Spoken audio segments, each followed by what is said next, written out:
Media మిత్రులందరికీ నమస్కారం. ముఖ్యంగా ఈరోజు తెలంగాణ రాష్ట్రం మొదటి డోసు 100% పూర్తి చేసుకోవడం నిజంగా చాలా సంతోషం. ఈ సందర్భంగా అందరికీ శుభాకాంక్షలు తెలియజేస్తా ఉన్నాం. దేశంలో పెద్ద రాష్ట్రాల్లో 100% ఈరోజు పూర్తి చేసుకున్నటువంటి రాష్ట్రంగా తెలంగాణ రాష్ట్రం రికార్డు సృష్టించిందనే చెప్పుకోవచ్చు. ఇప్పటివరకు 100% సాధించినటువంటి రాష్ట్రాలు చూస్తే జనాభా తక్కువగా ఉన్నటువంటి రాష్ట్రాలు కానీ కొన్ని యూనియన్ టెరిటరీస్ మాత్రమే 100% మొదటి డోస్లో పూర్తి చేసుకోవడం జరిగింది. అందులో ముఖ్యంగా అండమాన్ నికోబార్ కానీ, దాద్రా నగర్ హవేలీ, గోవా, చండీగఢ్, హిమాచల్ ప్రదేశ్, లక్షద్వీప్, సిక్కిం ఇట్లాంటి చిన్న చిన్న రాష్ట్రాలు మాత్రమే 100% పూర్తి చేసుకున్నాయి. అయితే ఈ లక్ష్యాన్ని 100% పూర్తి చేసుకున్న పెద్ద రాష్ట్రాల్లో మరి తెలంగాణ రాష్ట్రం మొదటి రాష్ట్రం కావడం ఇది మన వైద్య ఆరోగ్య శాఖ సిబ్బంది యొక్క కృషికి మరి వాళ్ళ యొక్క కష్టానికి తగిన ప్రతిఫలంగా మనం చెప్పుకోవచ్చు. గౌరవ ముఖ్యమంత్రి కేసీఆర్ గారు మొదటి నుంచి కూడా వ్యాక్సినేషన్ మీద వారు ప్రత్యేకమైనటువంటి దృష్టి పెట్టడం, అంతేకాకుండా స్వయంగా ముఖ్యమంత్రి గారు జిల్లా కలెక్టర్లందరితో కూడా వారు మాట్లాడడం, కలెక్టర్స్ కాన్ఫరెన్స్లో గట్టిగా కలెక్టర్లకు మార్గనిర్దేశకం చేయడం, అదే కాకుండా గౌరవ ముఖ్యమంత్రి గారు పంచాయతీరాజ్ మరియు మున్సిపల్ అడ్మినిస్ట్రేషన్ శాఖలతో సంయుక్త సమావేశాన్ని కూడా నిర్వహించి ఆయా శాఖలను కూడా వ్యాక్సినేషన్ ప్రక్రియలో భాగస్వామ్యం చేయడం వల్ల ఈరోజు తెలంగాణ రాష్ట్రం మొదటి డోస్లో 100% వ్యాక్సినేషన్ను పూర్తి చేసుకోగలిగింది. ఇది ముఖ్యంగా ముఖ్యమంత్రి గారి యొక్క ప్రత్యేకమైన దృష్టి. వారు స్వయంగా వివిధ శాఖల మధ్య సమన్వయం సాధించడం, జిల్లా కలెక్టర్ల కాన్ఫరెన్స్లో వారు స్వయంగా కలెక్టర్లకు వైద్య ఆరోగ్య శాఖ సిబ్బందికి మార్గనిర్దేశం చేయడం వల్ల ఇది సాధ్యమైందని చెప్పొచ్చు. ముఖ్యంగా నేను ఈ సందర్భంగా గౌరవ ముఖ్యమంత్రి గారికి, పంచాయతీరాజ్ మున్సిపల్ శాఖ మంత్రివర్యులకు, ఆ శాఖ సిబ్బందికి కూడా నేను హృదయపూర్వకంగా కృతజ్ఞతలు తెలియజేస్తూ ఉన్నాం. ముఖ్యంగా మా ఆశా వర్కర్లు, ఏఎన్ఎంలు, డాక్టర్లు నుంచి మొదలుకుంటే మా డైరెక్టర్ ఆఫ్ హెల్త్ వరకు రాత్రింబవళ్ళు బాగా కష్టపడ్డారు. మారుమూల ప్రాంతాలకు ఇంటింటికి వెళ్ళి కూడా టీకాలు వేసి వారు బాగా కష్టపడ్డారు. అందువల్లనే ఇవాళ తెలంగాణ రాష్ట్రం మొదటి డోస్లో 100% వ్యాక్సినేషన్ను మనం పూర్తి చేసుకోగలిగాం. ఇవాళ కరోనా మహమ్మారి ప్రపంచాన్ని వణికిస్తున్నటువంటి సమయంలో వ్యాక్సిన్ అనేది ఒక సంజీవనిగా నిలిచింది. మరి కోవాక్సిన్, కోవిషీల్డ్ 2 రకాల వ్యాక్సిన్లను ఈరోజు మన రాష్ట్రంలో ప్రజలందరికీ కూడా మనం ఇచ్చుకోగలిగినాం. మరి ఒకవైపు ప్రజలకు నాణ్యమైనటువంటి వైద్యాన్ని అందించడంతో పాటు మరోవైపు వ్యాక్సినేషన్ ప్రక్రియను కూడా మనం బాగా చేయగలిగినాం. ప్రజల్లో ఉండే అనుమానాలను, అపోహలను నివృత్తి చేస్తూ 18 ఏళ్ళు దాటిన వాళ్ళందరినీ కూడా మరి మనం ఈ వ్యాక్సినేషన్ ప్రక్రియలో భాగస్వామ్యం చేసి ఇంటింటికి వెళ్ళి కూడా మనం బాగా వ్యాక్సినేషన్ చేయగలిగాం. ముఖ్యంగా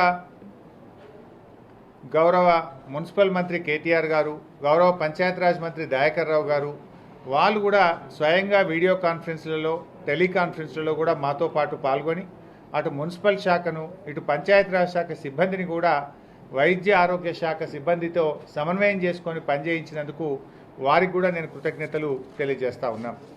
ముఖ్యంగా మరి ముందు వ్యాక్సినేషన్ కొరత ఉన్నప్పుడు అంచెలంచెలుగా ఎప్పటికప్పుడు కూడా మా చీఫ్ సెక్రటరీ సోమేష్ గారు, హెల్త్ సెక్రటరీ రిజ్వీ గారు, అప్పుడు నేను ఆరోగ్య శాఖ మంత్రిగా లేకపోయినా గౌరవ ముఖ్యమంత్రి గారి యొక్క సూచన మేరకు బాగా కాన్స్టెంట్గా కలిసి పనిచేయడం జరిగింది. ముఖ్యంగా ఆర్టీసీ డ్రైవర్లు, టీచర్లు, వైద్య ఆరోగ్య శాఖ సిబ్బంది, సింగరేణి సిబ్బంది, ఇట్లా సూపర్ స్ప్రెడర్స్గా మనం వెజిటబుల్ వెండర్సు వాళ్ళని గుర్తిస్తూ మొదటి దశలో వాళ్ళతో ప్రారంభమై అంచెలంచెలుగా మరి వ్యాక్సినేషన్ ప్రక్రియను మనం బాగా పెంచుకున్నాం.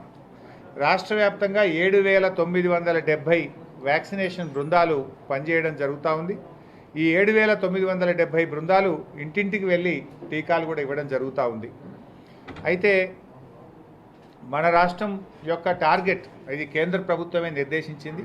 2011 జనాభాను దృష్టిలో పెట్టుకొని టార్గెటెడ్ పాపులేషన్ వారు నిర్ణయించారు.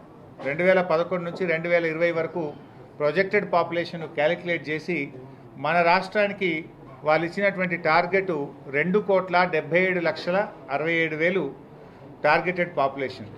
2 డోసులు అన్నప్పుడు 5,55,00,000 డోసులు మనం ఇవ్వాల్సి ఉంటుంది.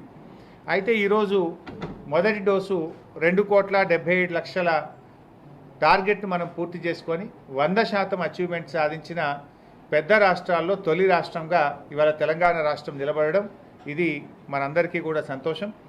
ముఖ్యంగా ప్రభుత్వ పరిధిలో 3,500 వ్యాక్సినేషన్ కేంద్రాలు మనకు పనిచేస్తూ ఉన్నాయి. ప్రైవేట్లో 264 వ్యాక్సినేషన్ కేంద్రాలు పనిచేస్తూ ఉన్నాయి. మొత్తంగా దాదాపు 10,000 మంది వ్యాక్సినేటర్లు ఈ వ్యాక్సినేషన్ ప్రక్రియలో పాల్గొంటూ ఉన్నారు. 35,000 మంది వైద్య ఆరోగ్య శాఖ సిబ్బంది కూడా ఈ వ్యాక్సినేషన్ ప్రక్రియలో పాల్గొన్నారు. సో ఇప్పటి వరకు మనం మొదటి డోసు 100% పూర్తి చేసుకొని రెండవ డోసు 66.1% పూర్తి చేసుకోవడం జరిగింది. నేషనల్ యావరేజ్ చూసినప్పుడు 90% ఫస్ట్ డోస్ ఉన్నది. అంటే మనం నేషనల్ యావరేజ్ కంటే 10% ఎక్కువగా ఉన్నాం. We're 10% ahead. అంటే మనకు నేషనల్ యావరేజ్ ఫస్ట్ డోస్లో 10% మనం ఎక్కువగా ఉంటే సెకండ్ డోస్లో కూడా చూసినట్టయితే నేషనల్ యావరేజ్ 63.1% ఉంటే తెలంగాణ రాష్ట్రం 66.1% నమోదు చేసుకోవడం జరిగింది. అంటే సెకండ్ డోస్లో కూడా మనం నేషనల్ యావరేజ్ కంటే 3% ఎక్కువగా ఉన్నాం. సో ఇప్పుడు ఇంకా సెకండ్ డోస్ మీద కూడా బాగా కాన్సన్ట్రేట్ చేస్తున్నాం. దీంట్లో కొంత మనం అనుకున్న పురోగతి సాధించడానికి కారణం మొదట్లో మనకు వ్యాక్సినేషన్ సరఫరా లేకుండేది, షార్టేజ్ ఆఫ్ వ్యాక్సినేషన్ ఉండేది. చాలా వరకు మనకు కోవిషీల్డ్ వచ్చింది. కోవిషీల్డ్ ఏంటంటే ఆ 120 డేస్ టైం పీరియడ్ ఉండడం వల్ల ఆ టైం పీరియడ్ రీచ్ కాకపోవడం వల్ల మనం సెకండ్ డోస్లో కొంత టైం ఉంది. బట్ జనవరి మధ్యం వరకు, జనవరి 2nd, 3rd వీక్ వరకు డెఫినెట్గా సెకండ్ డోస్లో కూడా మంచి పురోగతిని మేము సాధిస్తాం. డిపార్ట్మెంట్ కూడా మాకు, ఎందుకంటే ఫస్ట్ డోసు ఎవరు తీసుకున్నారో తెలుసు కనుక, సెకండ్ డోస్కు మాకు వివరాలన్నీ కూడా అందుబాటులో ఉన్నాయి కనుక వాళ్ళ కాంటాక్ట్ ఫోన్ నెంబర్ కూడా పెట్టుకొని, వాళ్ళ అడ్రస్ను పెట్టుకొని అవసరమైతే ఇంటింటికి వెళ్ళి సెకండ్ డోస్ను కూడా పూర్తి స్థాయిలో చేయడానికి ప్రయత్నం చేస్తూ ఉన్నాం. మరి ముఖ్యంగా ఈ వ్యాక్సినేషన్ ప్రక్రియ కూడా చూస్తే ఇప్పటి వరకు మన రాష్ట్రంలో జరిగిన దాంట్లో 87% ప్రభుత్వ వ్యాక్సిన్ కేంద్రాల్లో మనం వ్యాక్సినేషన్ చేయడం జరిగింది. 13% ప్రైవేట్ వ్యాక్సినేషన్ కేంద్రాల్లో చేయడం జరిగింది. రాష్ట్రంలో వ్యాక్సిన్ కొరత ఎంత మాత్రం కూడా లేదు. దాదాపు ఇంకో 30 లక్షల డోసులు ఇవాళ రాష్ట్ర ప్రభుత్వం దగ్గర వ్యాక్సిన్ అందుబాటులో ఉంది. మరి ఈ మధ్యనే కేంద్ర ప్రభుత్వం 15 నుంచి 18 సంవత్సరాల వయసున్న వాళ్ళకు కూడా మరి వ్యాక్సిన్ వేయాలని చెప్పి ప్రభుత్వం నిర్ణయం తీసుకుంది. ఈ 15 నుంచి 18 సంవత్సరాల వయసున్న వాళ్ళందరికీ మనం 3rd జనవరి నుంచి వీళ్ళకు కూడా వ్యాక్సిన్ ఇవ్వబోతా ఉన్నాం. అయితే దీనికి మా సెక్రటరీ రిజ్వీ గారు, డైరెక్టర్ ఆఫ్ హెల్త్ గారు, ముఖ్యంగా మా డిఎంఈ గారు అందరూ కూర్చొని ఒక ప్రక్రియను కూడా మేము ఫైనల్ చేయడం జరిగింది. ముఖ్యంగా 3rd జనవరి నుంచి హైదరాబాదు మరియు ఇతర మున్సిపల్ కార్పొరేషన్స్లో ఆన్లైన్లో ముందుగా బుక్ చేసుకునే విధంగా మరి కోవిన్ పోర్టల్లో బుక్ చేసుకొని మరి ప్రభుత్వ కేంద్రాల్లో వ్యాక్సినేషన్ ఇవ్వడం జరుగుతుంది.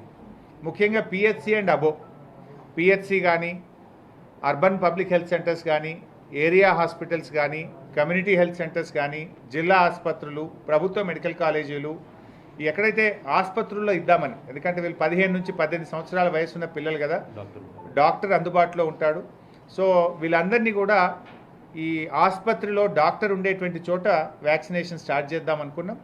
ముఖ్యంగా ఈ హైదరాబాదు మరియు నగరాల్లో ఏమనుకున్నామంటే మున్సిపల్ కార్పొరేషన్స్, అదర్ కార్పొరేషన్స్లో కొంచెం పాపులేషన్ ఎక్కువగా ఉంటుంది, మళ్ళీ అక్కడ రద్దీ అయ్యి ప్రజలు ఇబ్బంది పడొద్దనే ఉద్దేశంతో కోవిన్ పోర్టల్లో నమోదు చేసుకొని మరి డే వైజ్గా ఎవరెవరికైతే ఏ టైం ఇస్తారో, ఏ డేట్ ఇస్తారో ఆ రోజు వచ్చి వాళ్ళు వ్యాక్సినేషన్ ఉచితంగా వేసుకోవాలని చెప్పి కోరుతా ఉన్నాం.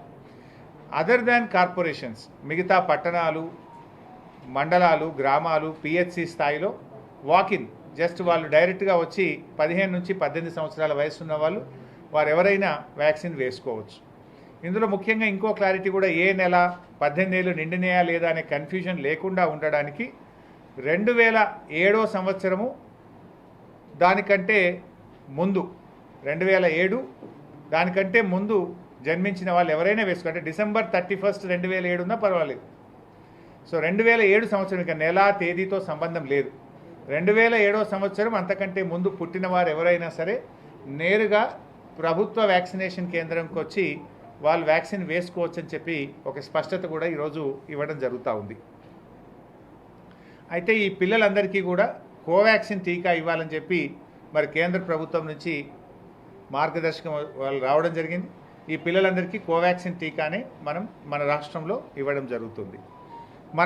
మన రాష్ట్రంలో 15 నుంచి 18 సంవత్సరాల వయసున్న వాళ్ళు ఇప్పటి వరకు ప్రాథమికంగా ఉన్నటువంటి అంచనా ప్రకారంగా 22,78,000 మంది ఉన్నట్టుగా మనం అంచనా వేయడం జరిగింది. అదేవిధంగా 60 ఏళ్ళ పైబడినటువంటి వారికి అయితే దీంట్లో కేంద్ర ప్రభుత్వం ఒక చిన్న నిబంధన పెట్టింది.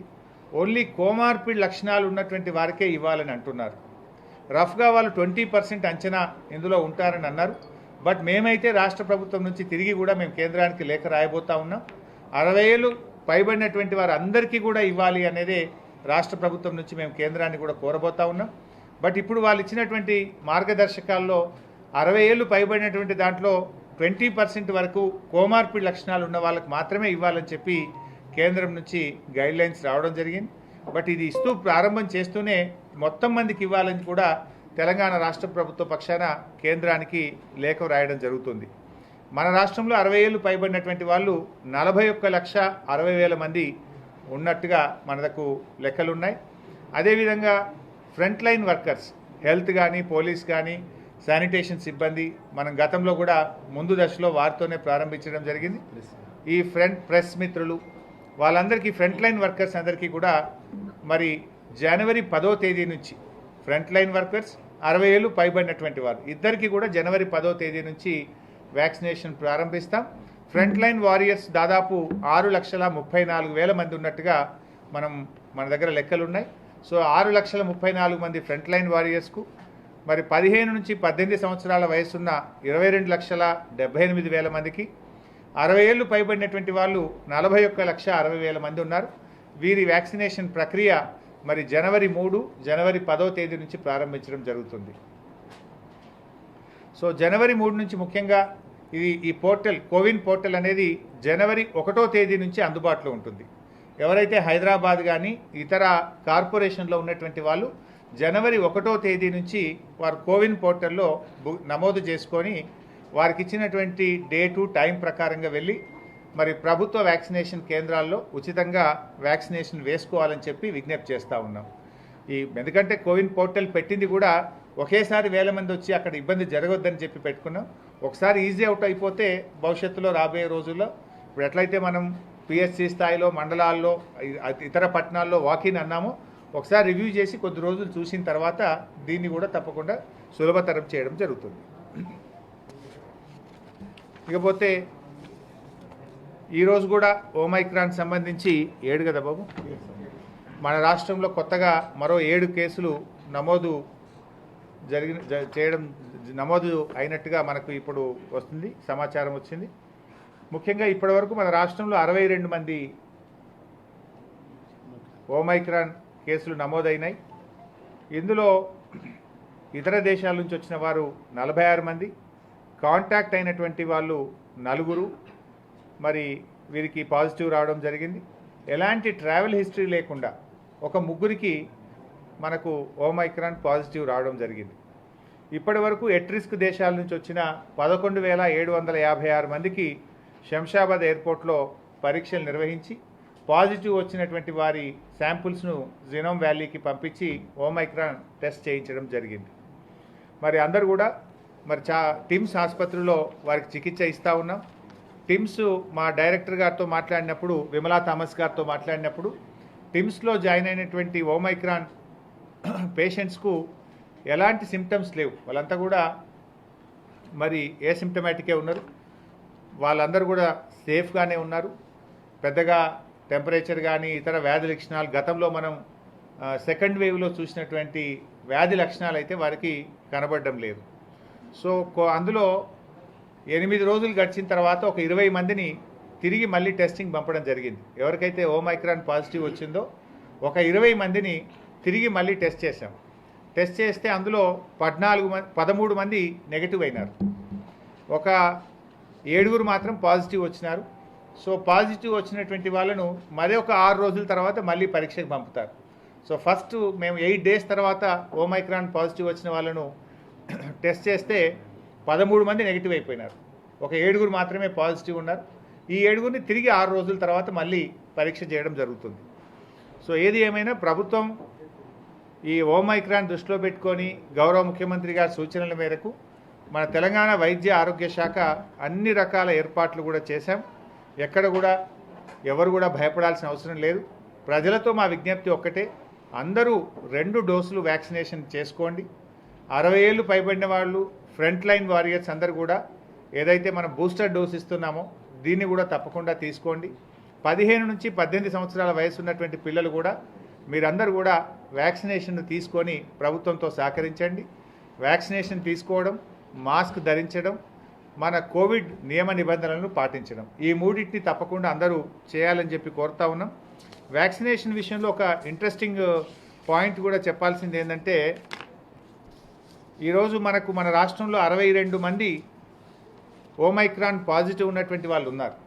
అఫ్కోర్స్ ఇందులో చాలామంది కూడా ఇతర దేశాల నుంచి వచ్చిన వాళ్ళే. అయితే మన దగ్గర ఉన్న సమాచారం, ఎందుకంటే వాళ్ళు ఇతర దేశాల నుంచి వచ్చినా అప్పుడు వాళ్ళు కంప్యూటర్లో వాళ్ళ వివరాలన్నీ ఇస్తారు, ఎయిర్ సువిధా పోర్టల్లో అన్ని వివరాలు ఇస్తారు. దాన్ని మా డిపార్ట్మెంట్ వాళ్ళు డీటెయిల్గా ఒకసారి పరిశీలన జరిపితే మాకు తెలిసింది ఏంటంటే 62 మందిలో 46 మంది వ్యాక్సిన్ తీసుకొని వాళ్ళే ఉన్నారు. 62 మందిలో 46 మంది వ్యాక్సిన్ తీసుకోలేదు, ఎటువంటి వ్యాక్సిన్ తీసుకోలేదు. అంటే దీన్ని బట్టి ఏమర్థం చేసుకోవాలి, వ్యాక్సిన్ తీసుకోనటువంటి వాళ్లకు పాజిటివిటీ రేట్ ఎక్కువగా ఉంది. ఈ 62 మందిలో 14 మంది ఫుల్లీ వ్యాక్సినేటెడ్, 2 పార్షల్లీ వ్యాక్సినేటెడ్, 46 మంది అసలు ఎలాంటి వ్యాక్సిన్ తీసుకోనటువంటి వాళ్ళు ఉన్నారు. అంటే దీన్ని బట్టి వ్యాక్సిన్ తీసుకోనటువంటి వాళ్ళలో పాజిటివిటీ రేట్ ఎక్కువగా ఉంది. సో అందువల్ల దయచేసి అందరూ వ్యాక్సిన్ తప్పకుండా తీసుకోవాలని చెప్పి మరొకసారి మేము విజ్ఞప్తి చేస్తూ ఉన్నాం. Now you understand the importance of vaccination. మన రాష్ట్రంలో ఓమైక్రాన్ కేసులు 62 కేసులు వస్తే 46 మంది వ్యాక్సిన్ తీసుకొని వాళ్ళకే వచ్చింది. అంటే వ్యాక్సిన్ యొక్క ఇంపార్టెన్స్ను ప్రజలందరూ కూడా గుర్తించాలి. కొంతమంది మాకేం కాదులే అని కానీ, కొంతమంది నిర్లక్ష్యంగా ఉండడం కానీ, కొంతమంది అపోహలు పెట్టుకొని కానీ ఇలా కొంతమంది వ్యాక్సిన్ తీసుకోవడం లేదు. సో ఇది సమాజం యొక్క బాధ్యత, ప్రతి పౌరుడి బాధ్యత, ప్రతి ప్రజాప్రతినిధి యొక్క బాధ్యత. అధికారులు కానీ, స్వచ్ఛంద సంస్థలు కానీ, ప్రజాప్రతినిధులు కానీ అందరూ కూడా ఈ వ్యాక్సినేషన్ ప్రక్రియలో భాగస్వామ్యం కండి. మీరు తోటి పౌరులందరినీ కూడా మోటివేట్ చేయండి. మీ గ్రామంలో కానీ, మీ వార్డులో కానీ, మీ పరిసరాల్లో కానీ, మీ ఫ్యామిలీలో కానీ ఇంకా ఎవరైనా 2 వ్యాక్సిన్లు తీసుకొని వాళ్ళు ఉంటే యూ గైడ్ దెమ్. వాళ్ళకు మీరు సర్ది చెప్తారా, అర్థమయ్యేటట్టు చెప్తారా, అపోహలు నివృత్తి చేస్తారా చేయండి. కానీ తప్పకుండా 2 వ్యాక్సిన్లు తీసుకునే విధంగా ప్రతి పౌరుడు కూడా ప్రభుత్వంతో సహకరించాలని చెప్పి మేము కోరుతా ఉన్నాం. ఇది మిమ్మల్ని మీరు కాపాడుకోవడం, మీ కుటుంబాన్ని కాపాడుకోవడం, ప్రభుత్వంతో సహకరించడం అవుతుంది. సో ప్రతి ఒక్కరు కూడా మాతో కోఆపరేట్ చేయాలి. వ్యాక్సినేషన్ ప్రక్రియ ఎట్లయితే మనం ఫస్ట్ డోస్ను 100% చేసుకున్నామో సెకండ్ డోస్ను కూడా త్వరితగతిన 100% చేసే విషయంలో, 15 to 18 ఇయర్స్ విషయంలో, ఫ్రంట్ లైన్ వారియర్స్ విషయంలో, 60 ఇయర్స్ ప్లస్ విషయంలో కూడా అందరూ కూడా ప్రభుత్వంతో సహకరించి ఈ వ్యాక్సినేషన్ ప్రక్రియలో పాల్గొనాలి. నిజానికి మా వైద్య ఆరోగ్య శాఖ సిబ్బంది, మా ఆశాలు, ఏఎన్ఎంలు సెలవులు కూడా తీసుకోకుండా ఆదివారం కూడా పనిచేస్తూ నిరంతరం కష్టపడి తమ ప్రాణాలను సైతం లెక్క చేయకుండా వైద్య ఆరోగ్య శాఖ సిబ్బంది మీకోసం పనిచేస్తూ ఉన్నారు. వారితో సహకరించండి, వారి సేవలు వినియోగించుకోండి. 100% వ్యాక్సినేషన్ ఇప్పటికే సాధించి పెద్ద రాష్ట్రాల్లో తెలంగాణ మొదటి స్థానంలో ఉంది.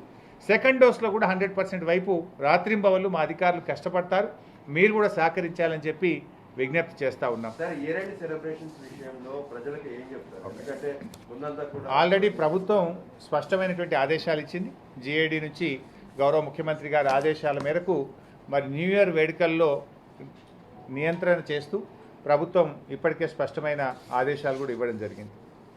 ఇకపోతే 3వ అంశం, మొదటిది వ్యాక్సినేషను, రెండవది ఓమైక్రాన్ గురించి మాట్లాడుకున్నాం, 3వ అంశం కూడా మాట్లాడుకుందాం. నిన్న కేంద్ర ప్రభుత్వం ఈ వైద్యంలో రాష్ట్రాల పురోగతి మీద సూచికను విడుదల చేయడం జరిగింది. అయితే ఈ సూచిక world bank, NITI Aayog, ministry of health ముగ్గురు కలిసి సంయుక్తంగా తయారు చేసినటువంటి నివేదిక ఇది. ఇది ఒక రాష్ట్ర ప్రభుత్వం చేసింది కాదు, ఒక కేంద్ర ప్రభుత్వం చేసింది కాదు, ఇది మేము చెప్తున్నది కాదు. World bank, NITI Aayog, ministry of health Delhi మూడు కలిపి సంయుక్తంగా వారు గత సంవత్సరంలో ఆయా రాష్ట్రాలు వైద్య రంగంలో సాధించిన పురోగతి మీద నిన్న విడుదల చేయడం జరిగింది. దాంట్లో మరి ఈరోజు తెలంగాణ 3వ స్థానానికి రావడం అనేటువంటిది ఇది నిజంగా టీఆర్ఎస్ ప్రభుత్వం, గౌరవ ముఖ్యమంత్రి కేసీఆర్ గారి కృషి, వైద్య ఆరోగ్య శాఖ సిబ్బంది యొక్క కష్టానికి తగిన ఫలం. ఇది ఒటికినే రావు కదా, ఇది మేము గొప్పలు చెప్పుకోవడం లేదు. నిజానికి కేంద్ర ప్రభుత్వం ఈ రాష్ట్రానికి ఒక్క ప్రభుత్వ మెడికల్ కాలేజీ ఇవ్వమంటే ఇవ్వలేదు. కేంద్రం నుంచి రావాల్సిన సహకారం మాకు రాలేదు. అయినా ఇవాళ రాష్ట్రం గౌరవ ముఖ్యమంత్రి గారి యొక్క ప్రత్యేకమైన దృష్టి, వైద్య ఆరోగ్య శాఖ సిబ్బంది యొక్క కృషి వల్ల ఇవాళ తెలంగాణ అద్భుతమైనటువంటి వృద్ధి రేటును సాధించింది. ఇక్కడ ఒక విషయాన్ని మీరు ఇంకా గమనించాల్సింది ఏంటంటే, నిన్న విడుదల చేసినటువంటి గణాంకాల్లో మీరు ఒకసారి గమనిస్తే గత సంవత్సరంతో వృద్ధి రేటులో Telangana is the number 1 in the country. పోయిన సంవత్సరం మీద ఈ సంవత్సరం సాధించిన పురోగతిని మనం పరిశీలించినప్పుడు దేశంలోనే మొదటి స్థానంలో తెలంగాణ నిలిచింది. ఓవరాల్గా we are 3rd in the country, but ప్రోగ్రెస్లో when compared to the last year we are number 1 in the country. ఇది అందరూ కూడా గమనించారు. అంటే ఇయర్ ఆన్ ఇయర్ మన గ్రోత్ చాలా బాగా ఉంది. ఇది వైద్య ఆరోగ్య శాఖ మీద గౌరవ ముఖ్యమంత్రి కేసీఆర్ గారు ప్రభుత్వం పెట్టిన ప్రత్యేక దృష్టికి ఇది ఒక నిదర్శనంగా మనం ఈరోజు అందరూ కూడా గమనించాలి. ఇలా కొంతమంది ఏం సాధించను అని మాట్లాడేటోళ్ళు ఉత్తరప్రదేశ్ లాస్ట్ ఇవాళ డబుల్ ఇంజన్ గ్రోత్ అని మాట్లాడుతున్నారు కదా మీరు. మీ double engine growth is the last in the country. ఇది ఇలా ఈ రాష్ట్రం పనిచేస్తున్నటువంటి పనితీరుకి ఇది ఒక నిదర్శనం. ఇకపోతే ఇంకా కొన్ని విషయాలు కూడా మీరు గమనిస్తే ఇలా రాష్ట్రం ఏర్పడ్డ తర్వాత ఎన్నో కొత్త కార్యక్రమాలు టీఆర్ఎస్ ప్రభుత్వం తీసుకొచ్చింది. ఇవాళ KCR kit it's a super hit. ఇది మేం చెప్పలే, నీతి ఆయోగ్ కూడా చెప్పింది. గణాంకాలు చెప్తున్నాయి. ప్రభుత్వ ఆసుపత్రుల్లో ఇన్స్టిట్యూషనల్ డెలివరీస్ పెరిగినాయి, గవర్నమెంట్ హాస్పిటల్ డెలివరీస్ పెరిగినాయి, మోర్టాలిటీ రేట్ బాగా తగ్గింది. ఒక కేసీఆర్ కిట్ ఒక అద్భుతమైనటువంటి ఫలితం సాధించింది. ఎన్సీడీ స్క్రీనింగ్లో కూడా చాలా అద్భుతంగా తెలంగాణ పురోగతిని సాధించింది. డయాలసిస్ కేంద్రాలు కూడా ఇవాళ ఆ రోజు కేవలం 3-4 ఉంటే ఇవాళ నంబర్ ఆఫ్ డయాలసిస్ సెంటర్స్ దాదాపు 500 బెడ్స్ ఇవాళ రాష్ట్రంలో పెట్టి అద్భుతంగా డయాలసిస్ సేవలు ప్రజలకు అందిస్తూ ఉన్నాం. ఐసీయూ కేంద్రాలు గతంలో కేవలం హైదరాబాద్, వరంగల్కు పరిమితమైన ఐసీయూ కేంద్రాలను ఇవాళ తాలూకా స్థాయిలో కూడా రాష్ట్రం వచ్చిన తర్వాత ఐసీయూ కేంద్రాలను కూడా మనం ప్రారంభం చేసుకోవడం జరిగింది. ఇవాళ 5 అంచెల వ్యవస్థ, పల్లె దవాఖానా, బస్తీ దవాఖానా, అదేవిధంగా పిహెచ్సిలు, సిఎస్సిలు, ఏరియా ఆసుపత్రులు, జిల్లా ఆసుపత్రులు, అదేవిధంగా టీచింగ్ హాస్పిటల్స్, సూపర్ స్పెషాలిటీ ఆసుపత్రులు, ఇలా మనం ఒక 5 అంచెల వ్యవస్థను పెట్టుకొని వైద్య రంగంలో ఒక మంచి పురోగతిని ఇవాళ తెలంగాణ ప్రభుత్వం సాధించింది. దీన్ని ఇంకా పటిష్టవంతం చేయడానికి కొత్త మెడికల్ కాలేజీలు 8 ఈ సంవత్సరం ప్రారంభం చేయబోతున్నాం. కొత్తగా 5 సూపర్ స్పెషాలిటీ ఆసుపత్రులు అటు హైదరాబాద్లో ఇటు వరంగల్లో 2 చోట్ల కూడా సూపర్ స్పెషాలిటీ ఆసుపత్రులు నిమ్స్ స్థాయిలో, టిమ్స్ స్థాయిలో మరో 5 సూపర్ స్పెషాలిటీ ఆసుపత్రులు తీసుకురాబోతా ఉన్నాం. ఇంకా కూడా ఇవాళ నిన్న వచ్చినటువంటి ఫలితాలు మాలో ఉత్సాహాన్ని పెంచినాయి. ముఖ్యమంత్రి గారు మాకు ఇచ్చినటువంటి స్ఫూర్తి, ముఖ్యమంత్రి గారు ఇచ్చిన డైరెక్షన్తో ఇంకా బాగా పనిచేస్తాం. రాబోయే రోజుల్లో మరింత వృద్ధి రేటును నమోదు చేసి మరింత మెరుగైన సేవలు ప్రజలకు అందించడానికి ప్రయత్నం చేస్తాం. ఇవాళ మాకు ఇచ్చినటువంటి సర్టిఫికేషన్, నేను ఇచ్చిన వరల్డ్ బ్యాంక్ కానీ, నీతి ఆయోగ్ కానీ, కేంద్ర ప్రభుత్వం ఇచ్చింది మాలో ఇంకా ఉత్సాహాన్ని పెంచింది, స్ఫూర్తిని పెంచింది. ఇంకా కష్టపడతాం. జస్ట్ లాస్ట్ వీక్ కూడా మీరు చూసుంటారు, గవర్నమెంట్ ఆఫ్ ఇండియా 3 అవార్డులు ఇస్తే 2 అవార్డులు తెలంగాణకు వచ్చినాయి లాస్ట్ వీక్. ఇదేమో ఎస్టర్డే. లాస్ట్ వీక్ కూడా మీరు గమనిస్తే గవర్నమెంట్ ఆఫ్ ఇండియా ఎన్హెచ్ఎం కింద 2 అవార్డులు తెలంగాణ రాష్ట్రానికి ఇచ్చారు. ఒకటి హెల్త్ అండ్ వెల్నెస్ సెంటర్స్లో తెలంగాణకు మొదటి స్థానం ఇచ్చారు. ఇన్ఫ్యాక్ట్ స్పెసిఫిక్గా రాశారు, బస్తీ దవాఖానాలు ఇవాళ అద్భుతంగా తెలంగాణలో పనిచేస్తూ ఉన్నాయి.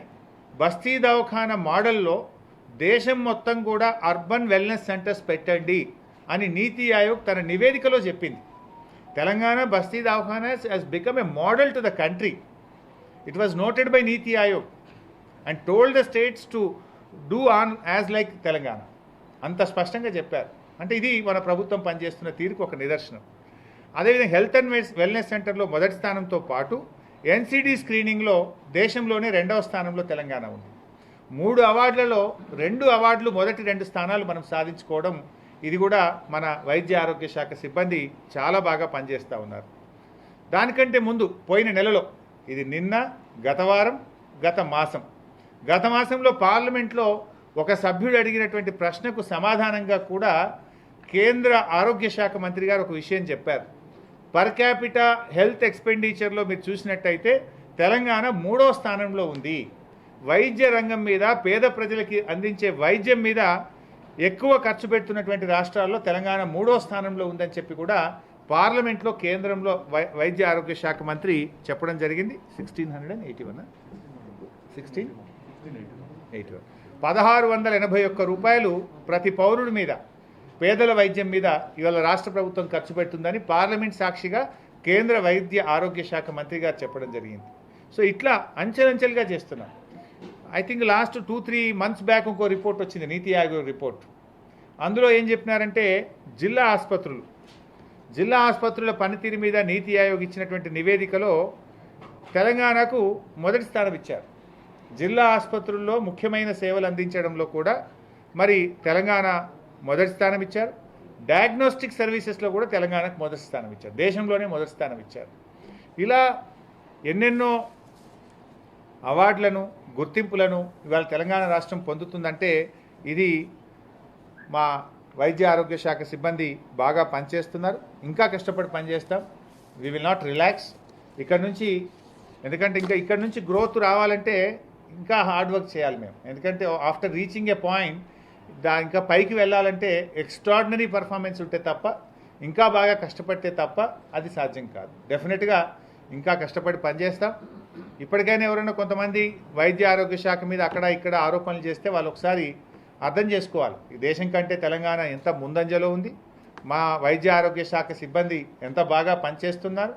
బట్ డెఫినెట్గా మేము ఎక్కడైనా పొరపాటు జరిగితే కరెక్షన్ చేసుకుంటాం. We're ready. ఎక్కడైనా మాకు గుడ్ సజెషన్స్ వస్తే మేము తీసుకుంటాం. ఎక్కడైనా మంచి పని జరిగితే మేము అడాప్ట్ చేసుకుంటాం. తమిళనాడులో ఒక మంచి పని జరిగితే మేము అడాప్ట్ చేసుకుంటున్నాం. కేరళలో ఒక మంచి విషయాలు ఉంటే దాన్ని మేము చూసి నేర్చుకుంటున్నాం. ఎక్కడైనా తెలుసో తెలియకో పొరపాటు జరిగితే కూడా దాన్ని ప్రభుత్వం సవరించుకుంటుంది. కానీ పనిచేసేటువంటి వైద్య ఆరోగ్య శాఖ సిబ్బంది మానసిక స్థైర్యాన్ని దెబ్బతీసే విధంగా ఎవరు మాట్లాడకూడదు. ఇలాంటి కష్టమైనటువంటి సమయంలో ప్రజల కోసం ఎవరైతే కష్టపడి పనిచేస్తున్నారో, తమ ప్రాణాలను లెక్క చేయకుండా పనిచేసే వైద్య ఆరోగ్య శాఖ సిబ్బంది యొక్క స్థైర్యాన్ని పెంచే విధంగా, వారు ఇంకా కష్టపడి పనిచేసే విధంగా అందరూ కూడా రాజకీయాలకు అతీతంగా తోడ్పాటును అందించాలి. ఇది ఇవాళ ఇంత గొప్ప విజయాలను మనం 100% వ్యాక్సినేషన్ కావచ్చు, నీతి ఆయోగ్ రిపోర్ట్ కావచ్చు, పార్లమెంట్లో కేంద్ర ప్రభుత్వం చెప్తున్నది కావచ్చు, వరల్డ్ బ్యాంక్ రిపోర్ట్లో కావచ్చు, గవర్నమెంట్ ఆఫ్ ఇండియా రిపోర్ట్లో కావచ్చు, ఎన్హెచ్ఎం రిపోర్ట్స్లో కావచ్చు, ఎక్కడ చూసినా కూడా మంచి పురోగతిని మనం సాధిస్తూ ఉన్నాం. ఇంకా కూడా మేము కష్టపడి పనిచేస్తాం. ముఖ్యమంత్రి గారు కూడా వైద్య రంగం మీద ఈసారి బాగా దృష్టి పెట్టారు. గతంలో విద్యుత్ రంగం మీద, నీటిపారుదల రంగం మీద ప్రభుత్వం దృష్టి పెడితే ఈ సంవత్సరం వైద్యం మీద గౌరవ ముఖ్యమంత్రి గారు ప్రత్యేకమైన దృష్టి పెట్టి వారి డైరెక్షన్లో ఈ రాష్ట్రాన్ని ఇంకా బాగా ముందుకు తీసుకొని పోతాం. సో ఫైనల్గా మా అప్పీల్ ఒక్కటే, మరి నూతన సంవత్సర వేడుకల్లో కూడా ప్రజలు దయచేసి ప్రభుత్వం ఇచ్చిన నియమ నిబంధనలను స్ట్రిక్ట్గా పాటించాలని, మాస్క్ తప్పకుండా ధరించాలని అందరికీ విజ్ఞప్తి చేస్తూ ఉన్నాం. అదేవిధంగా వ్యాక్సినేషన్ యొక్క ఇంపార్టెన్స్ ఇవాళ మన రాష్ట్రంలో మీరు ఇప్పుడే గమనించడం జరిగింది. వ్యాక్సినేషన్ కూడా మరి చాలా ఇంపార్టెంట్. వ్యాక్సిన్ వేసుకున్న వాళ్ళలో చాలా తక్కువగా వస్తూ ఉందనేది మనకింత స్పష్టంగా అర్థమైనప్పుడు దాని ఇంపార్టెన్స్ను ప్రతి ఒక్కరు కూడా గుర్తించాలని చెప్పి కూడా కోరుతా ఉన్నాం. ఇవాళనే హైదరాబాద్ బయట ఎంజీఎం ఆసుపత్రిలో క్యాథ్లాబ్ను ప్రారంభించి గుండె శస్త్రచికిత్సను విజయవంతంగా మా డాక్టర్లు, ఎంజీఎం డాక్టర్లు కూడా చేశారు. ఉస్మానియాలో నిన్న క్యాథ్లాబ్లో కూడా గుండెకి సంబంధించిన శస్త్రచికిత్సలు ప్రారంభమైనాయి. వరంగల్ ఎంజీఎం డాక్టర్స్ కూడా ఇలా సక్సెస్ఫుల్గా మరి శస్త్రచికిత్స చేసిన డాక్టర్ల బృందానికి కూడా నేను శుభాకాంక్షలు, అభినందనలు తెలియజేస్తూ ఇదే స్ఫూర్తితోని రాబోయే రోజుల్లో ఆదిలాబాద్ రిమ్స్లో, ఖమ్మంలో, అదేవిధంగా గాంధీ ఆసుపత్రిలో కూడా ఈ గుండెకి సంబంధించినటువంటి శస్త్రచికిత్సలు జరిగే విధంగా మరి అన్ని ఏర్పాట్లు కూడా జరుగుతూ ఉన్నాయి. అన్ని రంగాల్లో కూడా ప్రభుత్వ రంగంలో ఇంకా మంచి వైద్యం అందించే విధంగా కూడా మేము శాయశక్తుల కృషి చేస్తాం. ఒమిక్రాన్ ఎక్కువ ఉన్నటువంటి రాష్ట్రాల్లో, కేసులు ఎక్కువ ఉన్నటువంటి రాష్ట్రాల్లో తెలంగాణ రాష్ట్రం కూడా ఒకటి. ఎక్కువ ఉన్నటువంటి రాష్ట్రాలు దేశవ్యాప్తంగా చాలా ఆంక్షలు పెట్టాయి. తెలంగాణ రాష్ట్రంలో ఉన్నటువంటి పరిస్థితి ప్రజెంట్ సిచ్యువేషన్ ఏంటి, ఆంక్షలు పెట్టేటువంటి పరిస్థితి ఎందుకంటే న్యూ ఇయర్ వేడుకలకు కొంత ఫ్రీడమ్ ఇచ్చినట్టు, రిలాక్సేషన్ ఇచ్చినట్టు సమాచారం వస్తుంది. ఎక్కడ కూడా కోర్టు కలగజేసుకొని ఆదేశాలు ఇచ్చేంత వరకు కూడా ప్రభుత్వం కానీ అధికారులు స్పందించట్లేదన్న ఒక విమర్శ ఉంది. దానికి ఏం చెప్తారు? మీ మాటలోనే ఉంది విమర్శ అని, ఇంకా అది విమర్శ అంతే. So but government is taking all measures. ఇప్పుడు మీరు మా 100% వ్యాక్సినేషన్ అనేది మేము సాధించిన పురోగతి కాదా? నేను మీకు ఇప్పుడే చెప్పిన, మీకు గమనిస్తే వ్యాక్సినేషన్ వేసుకున్నటువంటి వాళ్ళలో మనకు పాజిటివిటీ రేట్ చాలా తక్కువగా ఉంది. 62 పాజిటివ్ కేసులు వస్తే 46 మంది వ్యాక్సిన్ వేసుకొని వాళ్ళే కదా. వ్యాక్సినేషన్ ప్రభుత్వం వెంటబడి గౌరవ ముఖ్యమంత్రి గారు పంచాయతీరాజ్ శాఖను, మున్సిపల్ శాఖను, అన్ని శాఖల అధికారులను జోడించి వ్యాక్సిన్ వేస్తున్నామంటే ఇది కరోనా కట్టడికి చేసే కృషి కాకపోతే ఇంకేంది అని నేను మిమ్మల్ని అడుగుతా ఉన్నాను. మీరే ఒక పత్రికలో, ఒక టీవీలో వార్తలు వస్తాయి, అబ్బబ్బబ్బో ఫైన్లు అని. మాస్క్ వేయకపోతే ఇంత పెనాల్టీలు వేస్తున్నారు, 1000 రూపాయలు వేస్తున్నారు, ప్రజలు ఇబ్బంది పడుతున్నారని మీరే అంటారు. మళ్ళీ మీరే అంటారు ప్రభుత్వం గట్టిగా లేదని మీరే అంటారు. ఏది కరెక్ట్ మరి? సో ఏది ఏమైనా government is taking all measures. మేము 21 లక్షల హోమ్ ఐసోలేషన్ కిట్స్ ముందస్తుగా తయారు చేసి పెట్టుకున్నాం. 21 lakh home isolation kits. In fact మీరు తెలుసుకోవాల్సింది ఏంటంటే సెకండ్ వేవ్లో కూడా తెలంగాణ ప్రభుత్వమే భారతదేశంలో ఈ హోమ్ ఐసోలేషన్ కిట్ అనే మోడల్ను మనం ప్రవేశపెట్టిన తర్వాత చాలా పాజిటివిటీ రేట్ను కంట్రోల్ చేసినాం. దీన్ని గుర్తించిన కేంద్ర ప్రభుత్వం తెలంగాణ మోడల్లో దేశమంతా కూడా హోమ్ ఐసోలేషన్ కిట్స్ ఇచ్చి ముందస్తుగా మరి కిట్స్ ద్వారా కరోనాను కట్టడి చేయడం జరిగింది. We're the model and we're the champions. So ఇప్పుడు కూడా ఒకవేళ థర్డ్ వేవ్ ఏదైనా వస్తే ఇబ్బంది లేకుండా ఉండడానికి మన రాష్ట్రంలో ప్రభుత్వ ఆసుపత్రుల్లో ఉండే అన్ని పడకలకు ఆక్సిజన్ సౌకర్యం కల్పించాం. మన ఆక్సిజన్ సామర్థ్యాన్ని 140 మెట్రిక్ టన్నుల నుంచి ఆల్మోస్ట్ 375 మెట్రిక్ టన్నులకు మన ఆక్సిజన్ సామర్థ్యాన్ని పెంచుకున్నాం. 76 ఆసుపత్రులలో ఆక్సిజన్ జనరేషన్ ప్లాంట్స్ పెట్టుకున్నాం. హైదరాబాద్లో 1300 పడకల సామర్థ్యాన్ని కొత్తగా హైదరాబాద్లో యాడ్ చేసుకున్నాం. అదేవిధంగా దీనికి అవసరమైన మందులు, ఇతర ఇంజెక్షన్స్, మన టెస్టింగ్ ఎక్విప్మెంటు, మాస్కులు, పీపీఈ కిట్లు వాటన్నిటిని కూడా రివ్యూ చేసుకొని ఒకవేళ ఎలాంటి పరిస్థితులైనా తట్టుకునే విధంగా ప్రభుత్వం సంసిద్ధంగా తయారు చేయడం జరిగింది. అట్లని మేము రోజు ప్రజలను భయభ్రాంతులకు గురి చేయలేం కదా, ప్రజలను ఆందోళనకు గురి చేయలేం కదా.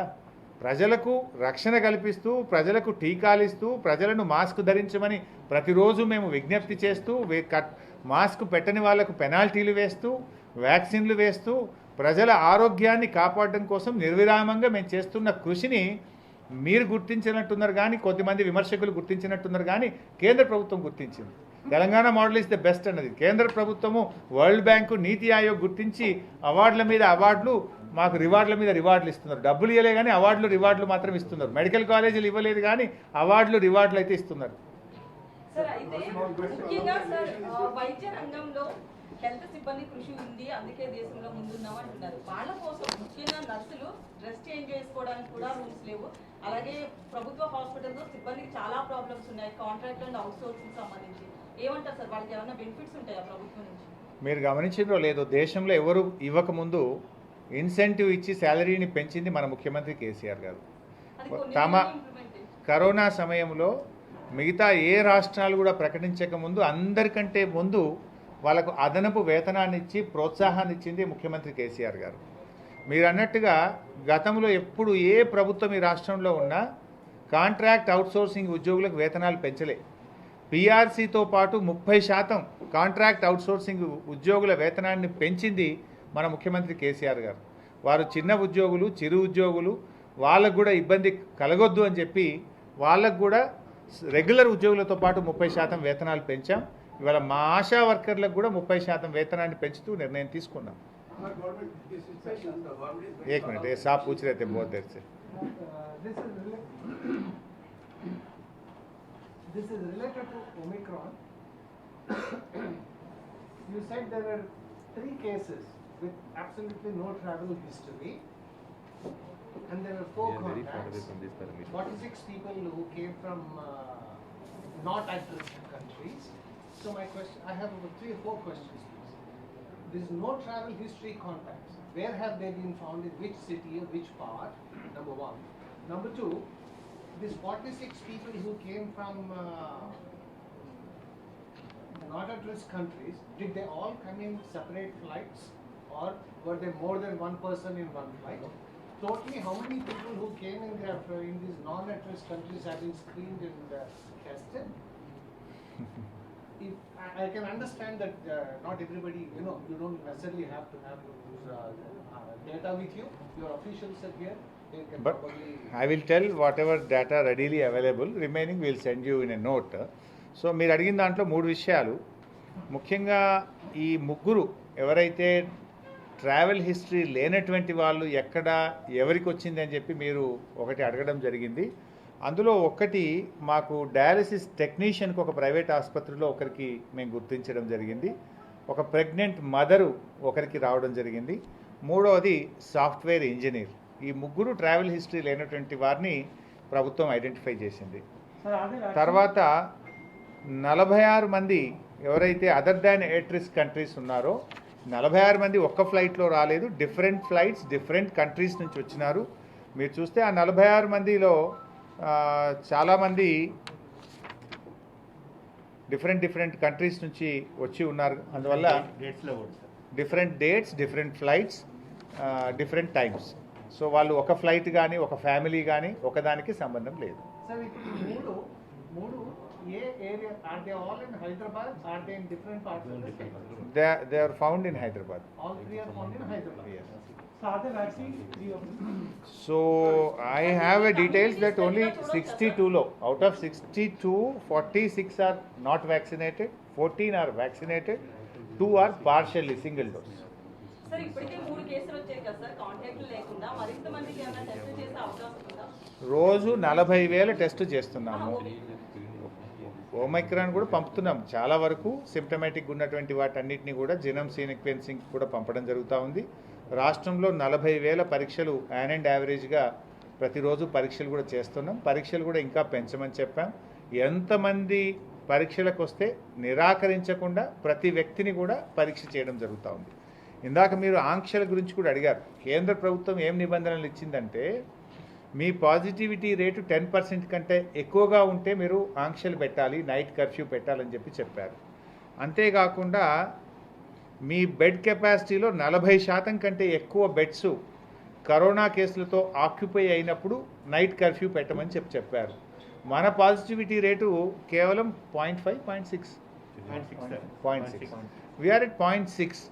కేంద్రం చెప్పింది 10% and above, more than 40% of bed occupancy ఉన్నప్పుడు మీరు ఈ ఆంక్షలు పెట్టాలని చెప్పారు. మన పాజిటివిటీ రేట్ ఇప్పుడు 0.6. ఇన్ఫ్యాక్ట్ మేము చాలా క్లోజ్గా రివ్యూ చేస్తున్నాం. లాస్ట్ వీక్తో చూసినప్పుడు మన పాజిటివిటీ రేట్ ఈ వీక్లో తగ్గుముఖం ఉంది. లాస్ట్ వీక్ కంటే ఈ వీక్ తక్కువగా ఉంది. ఐ థింక్ దీనికి కారణం ముఖ్యంగా వ్యాక్సినేషన్ బాగా జరగడం ఒక కారణంగా మేము భావిస్తూ ఉన్నాం. Thank you. That government will take a call.